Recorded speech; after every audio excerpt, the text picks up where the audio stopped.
Hey everyone, I'm Rohan from One Stop Solution, and in this video, I will show you how to hide posts you're tagged in on Instagram.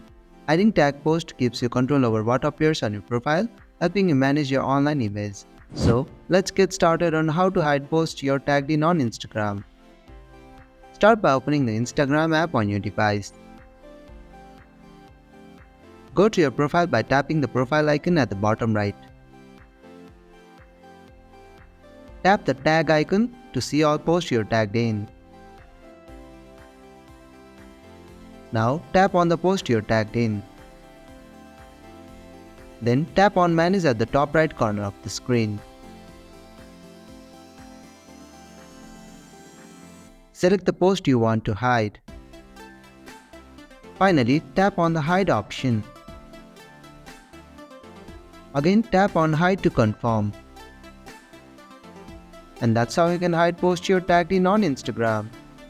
Thank you for watching One Stop Solution. I hope this video was helpful. If it was, then hit the like button and comment below if you have any questions or feedback. Also, if you are new to our channel, please subscribe and hit the bell icon so you won't miss our upcoming videos.